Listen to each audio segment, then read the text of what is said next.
All right, everybody. Hold on a sec. There we go. How's that? Welcome. It's we are here for the Web 3x3 today, being May 17th, 2023. This week, we're going to be exploring how perception of blockchain is changing. For those who are not paying attention, blockchain, which was initially considered to be voodoo, is now being accepted by many large institutions, including U.S. law enforcement, other countries, which I didn't even mention, Michelle and Mike, Nigeria, England. They've all issued white papers on this stuff. So we're going to be talking about the changing perception of blockchain, what that means for business, and how you can apply that inside of your initiative. The purpose of this show, the Web 3x3 podcast, is to help people get a hand around how blockchain is changing and how they can use it for actually making money. This is not a get-rich-quick NFT thing. This is a business technology that, whether you like it or not, is going to be how we build community, how we create reward systems, etc. So we'll explore that. Right now, mainstream is beginning to digest the implications of what blockchain technology enables. So from U.S. law enforcement, like I said, to Web2 platforms, there's a growing institutional awareness of this. And meanwhile, we're going to talk a little bit about what's shaping up between Ethereum and Bitcoin as which is the best blockchain for digital asset transfer. The business of digital products needs to happen somewhere. There's a little war brewing there. All right, so I'm joined as always by my lovely co-host, Michelle Peterson-Clark, the content marketing queen. Hello, everyone. Those of you listening back on the thing, if there's banging and things, that's me trying to mute certain computers and look at live feeds, and my phone just fell off my desk. So, good evening. Oh, Michelle, I think you might be muted on the on Twitter. I'm not sure.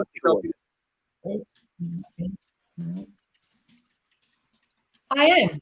See? There you go. I'm on Twitter, and I dropped my phone, so there was a big thing, and then I've 3 versions of us playing because I tried to monitor LinkedIn. Sounds about right. All hell's broken loose tonight here, but hi everyone. I'll have to do some Zen breathing or something. All that to say hello. And of course, we've got our your ops guy, Mike Neubauer, coming in from Florida. Mike, how are you? Doing all right. Glad to be here. All right, so what we're going to jump into for Web 3x3 right now, I'd like to start us off, Mike, your story, which I thought was a good one. I'll let Mike give us a quick rundown, but this is called the NFT Game Changer, ERC 6551. There's a new Ethereum token standard that opens up new utility and functionality, and in brief, your favorite collectibles can now directly own assets. Mike, talk a bit about it, and then we'll have some comments. So there's a few different ways to approach this. I'm still really trying to unpack everything here, but bottom line is this has the ability to turn any existing token into a wallet, which means that other tokens can be owned by that primary token. So for security purposes, for all these various reasons, gamification, this is an opportunity to actually provide value and utility individually for tokens rather than having them in a generalized wallet, which is sort of like open and free game for everyone. It also allows for specific components of memberships and different applications where you can tack on ownerships of other tokens underneath this NFT and sell it all as one package. So if you sell or you transfer the primary token, all the underlying tokens that are attached to it go with it. It's a very, very, very interesting model. There's still a lot of, use case applications that we're trying to unpack here.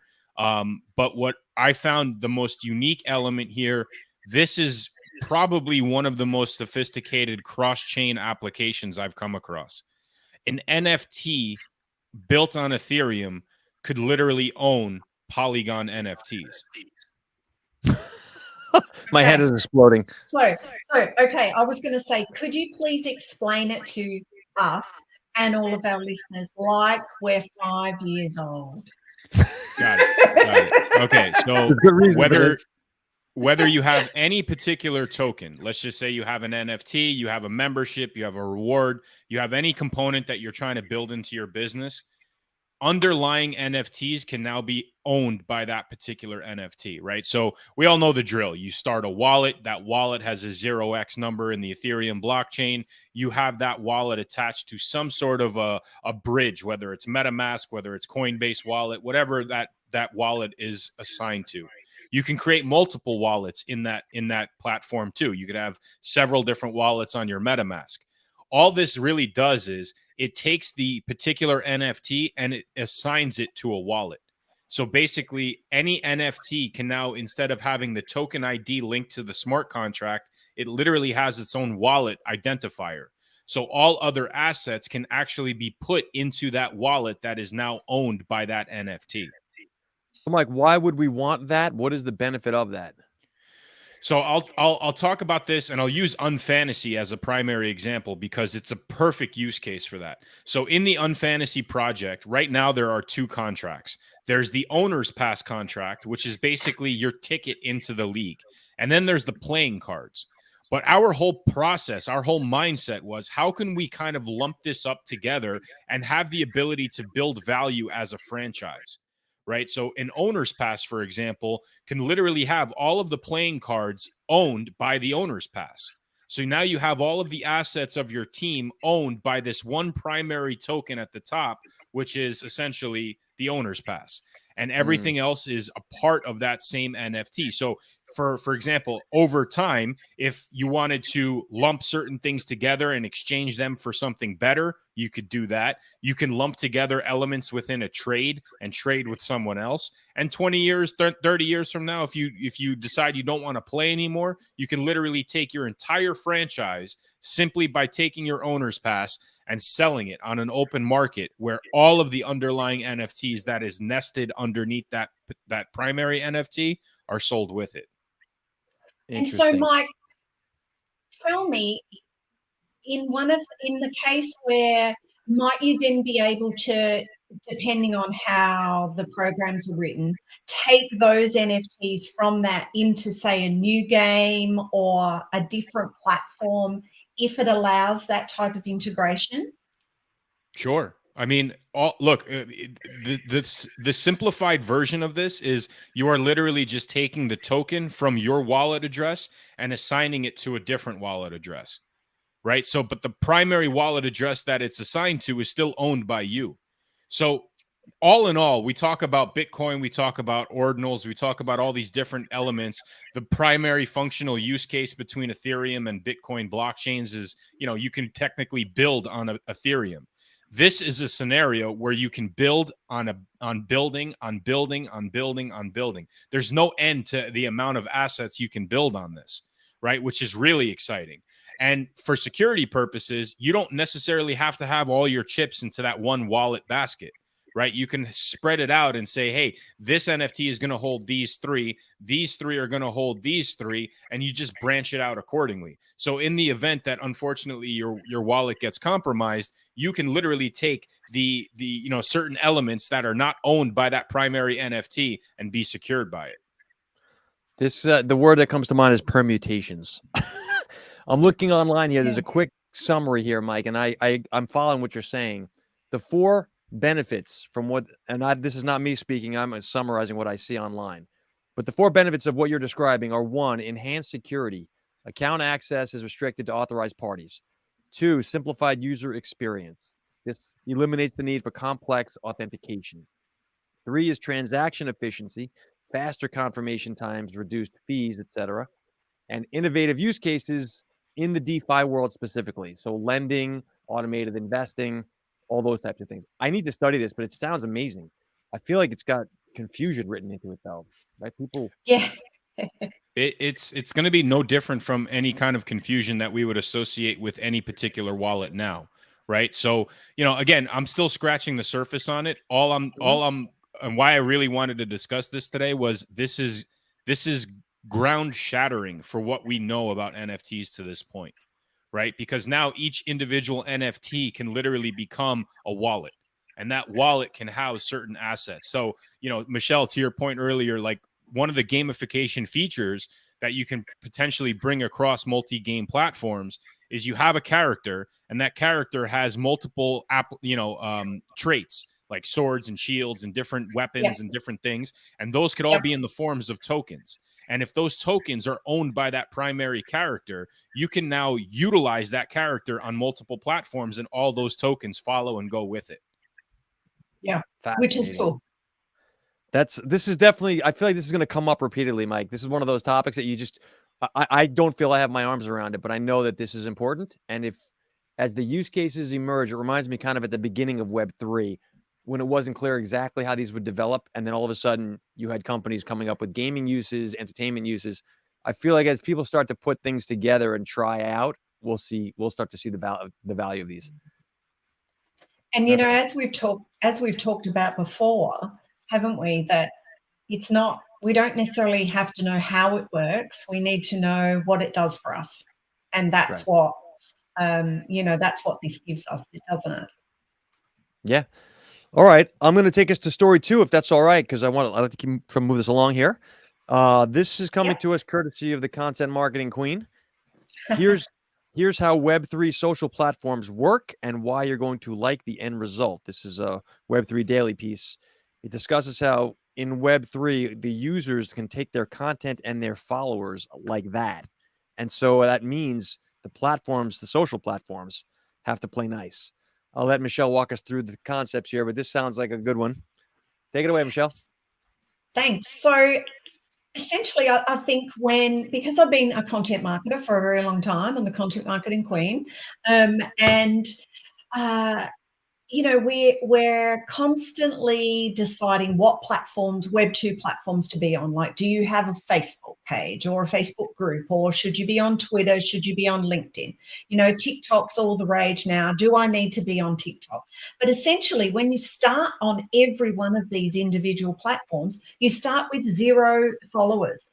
And even if you promote if you on Twitter, come and join my Facebook group, or vice versa, the chances of getting people over is difficult. And we've all been through that over the years. And, you know, that's probably one of the biggest bugbears, social presence and a social following in Web2.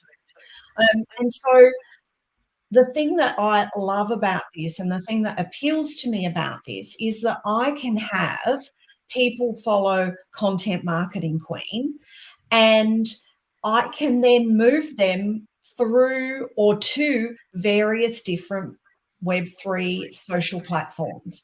And when I like something, when I post something, when I follow other people, there is a chain and a registry, if you like, of that, so that you can come and have a look and see who it is that I like and what I like, etc. And then if you like me, I guess you can follow.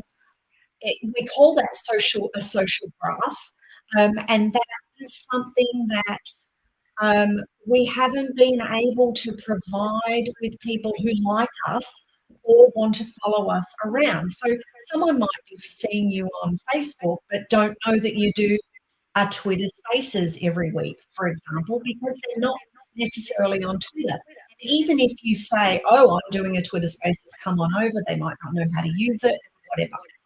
But they will see all of your content regardless of what platform they follow you on, and you know, which Web3 social platform. And there will be more and more that will come out. There's, you know, Paragraph and Mirror at the moment. There's Lens Protocol.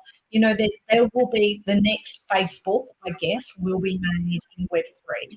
And what this will enable then is for you to be able to go, hey, I'm here on Paragraph, I'm here on Mirror, I'm here on Lens Protocol, and you can see what it is that I'm doing. And that's the thing I really like about it, because what we're looking at right now is how do we make, you know, it's not that we want to do low effort things, but how do we keep our followers in a low effort kind of way, but provide really high value to them?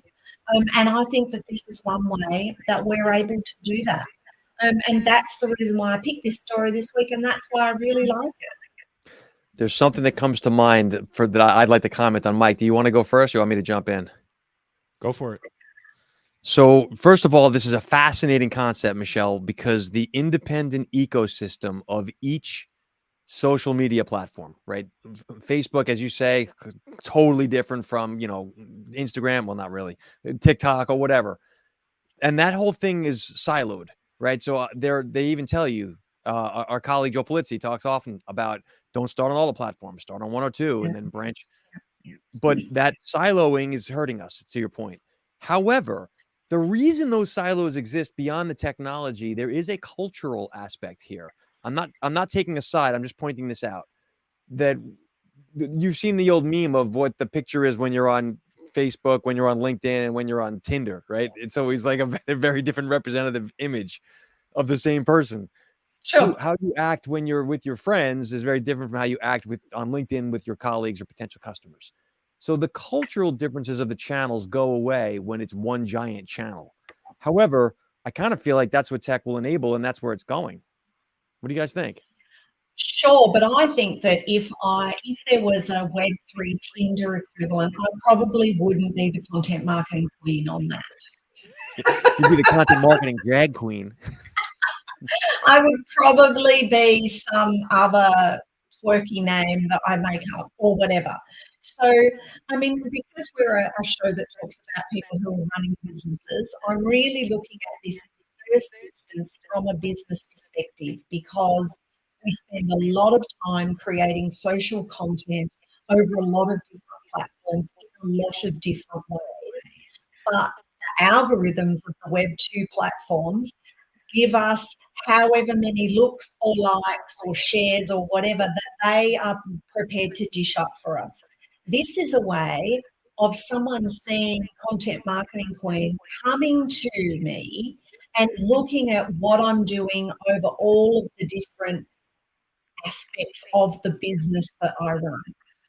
And that, I think, obviously you have to run your business in a particular way if you don't want certain people or whatever to do it. And I guess you would, if you had multiple personas for your business, then perhaps you would have different things. So, like, for example, I do some travel history stuff under Savvy Travel Historians, the name that I have. So maybe I would have a different profile for that. I wouldn't have it under Content Marketing Queen, for example. The content mistress. How about that? Yeah, no, probably not. But yeah, I just like the story from the fact that I'm looking at how Web3 can help a business get more bang for their buck, for want of a better term. So how can you have the ability to have people follow you, like you, see what you're doing, and it not be separated by Facebook or Instagram or Twitter. Like, for example, at the moment on Twitter, you can't share external links, for example. Like, you can't even put your link tree in to tell people how to follow you on other platforms. They put, the algorithm downvotes you, for a better word, downvotes you for, putting extra links or those sorts of things. So people don't see them anyway. So it's that kind of stuff that I'm liking about the potential for this. And I think as a business owner, I think it can be beneficial. I got thoughts, Mike. I don't want to cut you off. Comments? Yeah, so I'll link it back to CEX actually on this, because Kyle Reed had a workshop, or I guess a breakout session, something similar to this. And one of his points was like, this Web3 interface, regardless on what platform you're in, you're going to be utilizing the same login, which in this case would be your wallet, or in the case of our previous story, could literally be an NFT, where your identity doesn't need to be Content Marketing Queen. It could be an NFT you own. Right. And that's really where we're going with that 650 or 6551 contract that we were mentioning earlier as a practical use case. But I think that, when we start talking about data, and we've talked about this before, right? Like, when we start talking about data and mentioning data, the buzz phrase, I guess you can call it, is that nobody wants their data sold, but nobody understands what that truly means. Right. Like, you can ask people like, hey, do you want Facebook selling your data? And 99.9% of the time they'd say no, but they have no clue what that even entails. Every action, every predicted action is sold, whether they do it or not at this point, based on those algorithms. So, how do you document everything and secure it in a way so that it is movable? If you decide to migrate platforms, you can keep those same people and kind of cater to that same audience. Well, you have a sequential ledger of transactions that is literally in a place where you can literally pick it up and move it to a different location. That is blockchain, right? That's exactly what the technology provides. So without creating the the profiles, the accounts, the passwords for all these various platforms, it literally is attached to your Web3 profile, which, something we call a wallet. And the other thing too, sorry, Mark, let me jump in. The other thing too is that if a particular platform starts to do things that you don't like, or it's no good anymore, you can move off of there. You can go to somewhere else and still have all of the people that you were following you on there. And that's the thing I think is good as well. I'm going to stick with Google Plus, MySpace, all those people that had millions of followers on, Google Plus. What happened to them when Google decided to shut it down? Like nightmare territory. I can't get into my Vine account right now. So, Mike, you talked about catering to the same audience. And Michelle, I agree with you that it'd be easy to streamline it, but the cultural differences in platforms bothers me. And let me give you an example. I'm just pulling this top of my head here, but like Gary Vaynerchuk, whom we all know, he does marketing for the Now on LinkedIn. That is a B2B show of CMOs. He also does, separate from that, Ask Gary V on YouTube, which is the B2C show for small business. Yep.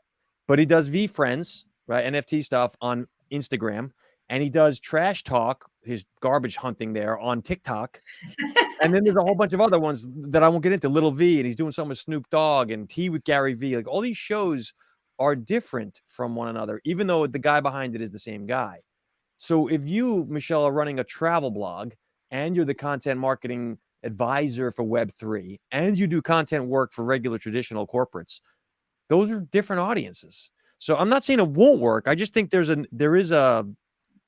nuance there that we need to think about, because one stream for everybody isn't going to work. Nope. I'm going to push back. It's not necessarily the audience, it's the content, right? So that content lives better on those various platforms, but I guarantee you the same audience follows him on those same platforms as well. Content is the audience though, Mike, because if my B2B people, I come out of Wall Street, those folks don't give a whit about my advice to entrepreneurs. But there is definitely a crossover. There are people that follow Gary on every platform, and they are trying to understand what he is doing. So that is targeting the same audience with different bits of content. I have regular conversations with my eldest, who has started his own business, and he says, "Why the hell is Gary V going to garage sales and flipping Lego cards or baseball cards or whatever?" He's like, "Mum, what is he doing?" Like, he is confused about that. However, he does follow him on the other channels where he does stuff that is actually applicable to him. I mean, there is always going to be super fans, isn't there, that will follow you no matter what you talk about or where you talk about it. And essentially, when we've talked in the previous weeks about community versus an audience, on each of those individual platforms, Gary has an audience on each of them. But his community are the people that follow him on everything, no matter what he's talking about. So you know what this calls into question, Michelle? When people say I have 10 million followers across social media, but really I'm across 17 channels, I really only have 1 million followers, right? The social media follower count number has to be looked at. Yeah. It's the COVID of social media statistics. Yeah. Define that. I have COVID. I get killed in a motorcycle accident. I officially died of COVID. Did the hospital get money if they categorize you as COVID? Maybe, but Facebook gets it if you have X amount of followers, right? So it's the same exact model. All right, I'm taking us to story number 3, if that's all right with you guys. It was Mike, but it's a COVID-related social media post. We'll have a disclaimer. BRC20 Bitcoin tokens surpass 1 billion in market cap. This is a story that just yet from yesterday, actually. So the BRC20 tokens, for those who aren't familiar, ordinals and inscription is basically a new way of categorizing, of putting smart contracts onto the Bitcoin blockchain, and that would make it a competitor, if you will, of Ethereum. So these tokens, these new versions of Bitcoins, let's say, they've now have over $1 billion in market cap, which makes them a formidable force. Right there, you now can have digital asset trading on Bitcoin, and this is interesting because the traction it's had is in the face of Ethereum hasn't done very much in terms of gaining growth over the past, I'll call it a year and a half. And so I'm not saying this is a changeover, but there is now the rising, or it looks to be, of a serious competitor to Ethereum in the Bitcoin world. Of now we can do smart contracts and trade digital assets, and I've got this store of value capability in a Bitcoin that I might not have in Ethereum. And I'd love to get your sorry. I was going to say, Please the go ahead. Bitcoin purists absolutely hate it. But anyway, Mike can The talk more Bitcoin about the purists tech hate it stuff. because the purpose of Bitcoin was only a store of Not value, that. and now it's been That's right. bastardized in their eyes. Now the That's right. Bitcoin Nouveau are embracing this as finally a usable case for why we would have Bitcoin other than just this relic. Mike, what do you think? I still, and again, this circles back to our first story, right? I still feel that Ethereum is the in the driver's seat when it comes to building assets upon assets upon assets using these tokens. And this 6551 contract, or protocol, it's definitely a use case example on how Ethereum is staying ahead of the curve. I mean, look, if we want to compare it to what we all love and hate in this world, Bitcoin is Walmart, and Ethereum is Amazon, right? So Walmart can try to catch up in the e-commerce online sector, but they'll never catch Amazon. I Right. think that Ethereum has a lot of use cases, particularly the layer twos. The layer twos, I think, are the most important element of Ethereum that separates them from Bitcoin right away. The fact that there's cross-chain promotions on those layer twos, and the ability to build on them individually or collectively is going to be a massive benefit. That, again, from a business perspective, you want to minimize costs. You want to, basically provide the best user experience. There's a whole different use case from a business perspective utilizing Ethereum versus Bitcoin at this point. Mike, isn't it possible that Bitcoin is Netflix and Ethereum is Blockbuster? I don't think we're at that stage at all. Again, I would look at this chasing, I would look at Bitcoin trying to chase Ethereum's progress in this particular area more than they are innovative and, trying to come up with something new about it. Again, Ethereum is, you mentioned a number of growth, or a comment on their growth their static growth over the last year and a half. During that static growth period, they have built tremendous components of that blockchain. They moved from a proof of work to a proof of stake. They built Optimism, Arbitrum. They expanded Polygon tenfold.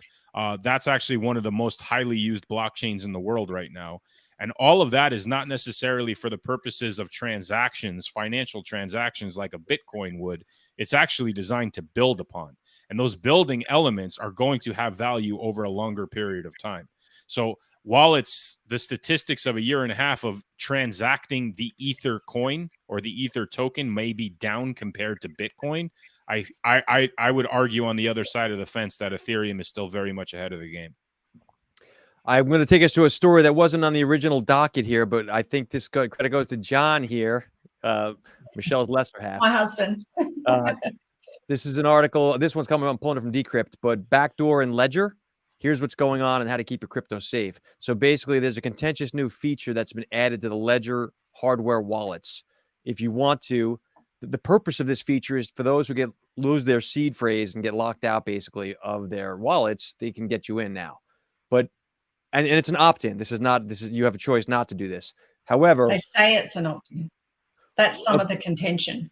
Good point. Good point. But the point, what I read in the article was that if you do opt into this, it's not just Ledger that has access to your wallet. There's 3 other companies that are involved in the security features and could theoretically reconstruct your wallet. So this is obviously flies in the face of Web3 and the ethos of what blockchain was invented for. I can guess your response, Mike, but not your keys, not your crypto. Not your keys, not your crypto, but we can get you in anyway if you need. Mike, what do you think? We'll start with you. Okay, so I'll tell you a quick story, and this kind of segues into my sentiment on this type of thing. So, when I made my living will, I guess, I explicitly have instructions for my wife on where to find certain elements that pertain to my wallet. Those elements are etched into a metal plate and secured in a safe. They are fireproof, waterproof, hack-proof. They are not on anything digital. They're not on a piece of paper that can disappear or get ripped up. They are literally etched into stone. And Mike, what's the combo on the safe, just so we can have it? Where's the safe is the first question. I'm kidding. I'm thinking of Shawshank Redemption right now, but keep going. The point is that this is the key to your safety deposit box. That's what a ledger is, right? There's no other way to just. It's not a wallet. It's just a key. That's all it is, right? So, so I guess the what they're essentially turning this into is nothing different from a MetaMask or one of those just standard online type of wallet processors that can access the crypto or the tokens within that given address. The ledger used to be a key that prevented any interaction with that without starting the key, right? Without utilizing the key and executing and confirming the transaction on the key. If the security of access to that key is compromised by providing the seed phrase in a digital sense, let's be honest, this is now stored digitally, which is everything they tell you not to do on security protocol within this. Now that is hackable. It is accessible. It is sitting somewhere where somebody can gain access to it other than, according to the instructions in my will, to my wife in my safe, right? Like that is the only place on earth that document is stored. So this frightens me to an extent. I think it's, I don't know what the purpose of it is other than I think they're charging $9.99 a month. And I think it's kind of a cash grab for some sort of a security service that they're providing. But if this is what helps people break into the space, I think after that, there should be an opt-out feature where they understand the implications on what risks are associated with having that phrase not be on something tangible. Mike, how is the history look of tech companies that have access to your data that then no longer want access to that data? Well, let's ask the tilt coin. Michelle, what do you think about the ledger situation? Or anyone on rally.io. Yeah. A couple of the comments I saw about this, because I mean, effectively, crypto Twitter went into meltdown when they launched this or talked about this yesterday, and they did a Twitter Spaces, which people were not happy. And someone said that basically this is the on-ramp that your parents want for Web3. And funny. Yeah, and so look, it's an interesting thing, isn't it? Because there are a lot of people at the moment who have wallets, who have a lot of money on them, and their better half or their family have absolutely no idea how to get that money out of debt. So if they got hit by a bus tomorrow, then essentially that family might lose all of their assets or a large proportion of their assets, or and so I guess this is them sort of trying to say, well, hey, this is this is how we can help you overcome that particular situation. But it is difficult, and it is not, it really talks to the self-custody thing, doesn't it? Yeah. And it means it's not self-custody anymore. It means that it's you and Ledger and 2 or 3 other people who are helping to store it, securely. So it's call it what you want. It's duplicating the banking setups that we have today. Yeah, well, that's right. So in happier news, it sort of centralizes it in a way. It's not with one group, but it certainly makes it much more traditional, doesn't it? We've had this conversation many times in this program, but basically there's a big push for traditional finance to get their hands on DeFi, right? There's a lot of money there. There's lack of control. There's a lot of good and bad reasons why DeFi is under attack, if you will. I think that if it is going to transition to a centralized version of finance in the DeFi world we currently live in, that's how it would happen. You would have it as a secure. It's no different from, for the safety and security of the children, we need to pass this draconian law that we can shut down the internet. Right? That these things always come from a good purpose and then eventually get warped. So I worry about that. There are massive security implications at stake here. Especially, look, you mentioned it's not in one place, it's in multiple places. That scares me even more. Right now, there's multiple eyes on it. You don't know where that information is ending up, and you don't know what information they ultimately are accessing. Anybody can view a wallet. Accessing the contents of that wallet requires some sort of a transaction signature. The ledger is the buffer between executing that transaction and obviously pulling that asset out of the wallet. Right. I mean, then the other thing too is that, like in Australia in the last 2 years, there's been a number of phone company hacks. So where, Optus, data breaches and all of that stuff. Like I got an email or a message or something from one of the phone companies that I haven't had a phone with for 15 years, but my data that they stored was compromised because it was part of the data stolen during the hacking thing. So I think that the implications of this, this could happen in 20 years' time, where there's a data breach at one of the companies, and that information gets out, and then it's worth a lot. There's a lot of people who get hacked every day of the week, and there's a lot of money going around for that stuff. Yeah. In funnier news, if we have that in this segment of the show, there was a story that Mike originally pulled that I just wanted to mention.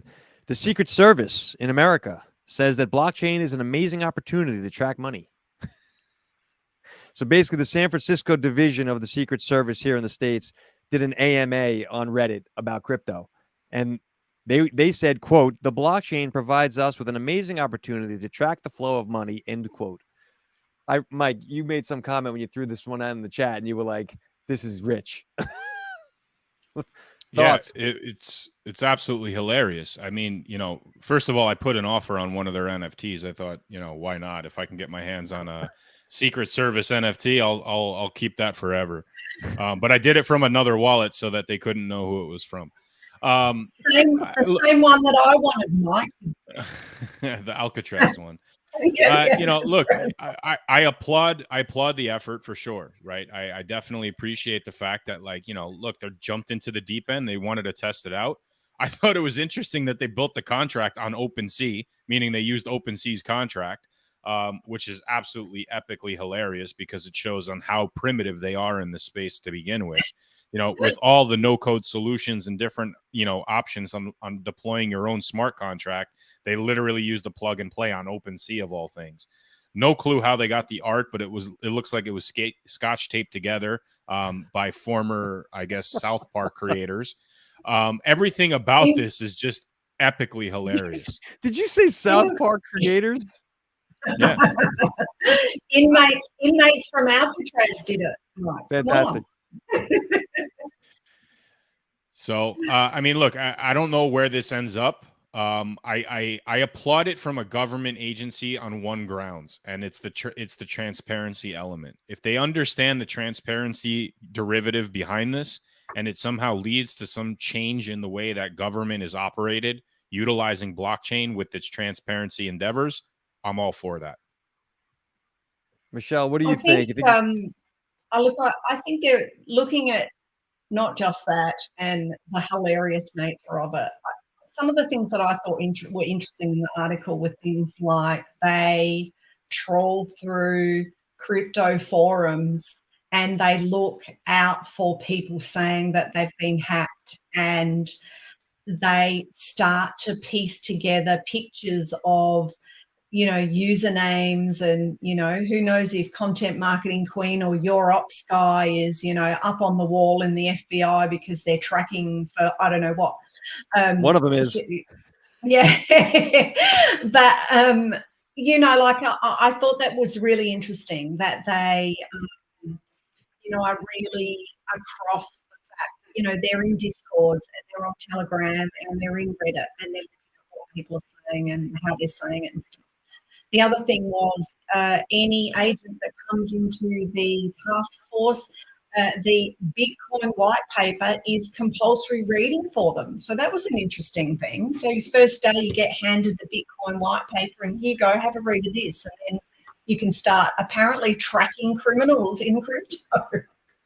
So that one makes me concerned in that it's not that they think that the Secret Service's job is not to understand crypto specifically, but since they're making that mandatory, now it clearly is. And it makes you rethink what's the mission there.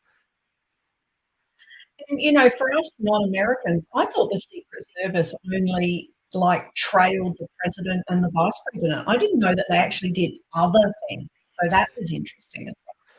So yeah, there's several law enforcement agencies. There's the alcohol, tobacco, and firearms. There's a bunch of these three-letter acronyms is the joke here in the States that you have no idea they're tentacles.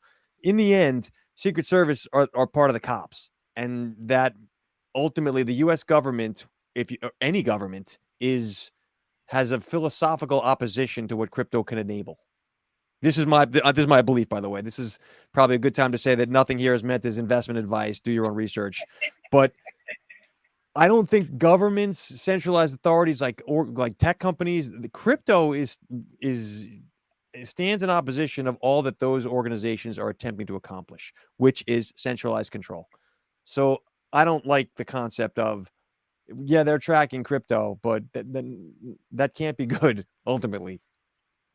Well, again, if this helps weed out some of the bad players, i.e. FTX, who probably funded half of that organization through his donations, again, maybe I'll get arrested and have someone show up at my door for that one. I don't know. But look, if this is a way to weed out some of the bad players in the space and utilize the technology as, a benefit use case tool on how we all know it could be operated, so be it.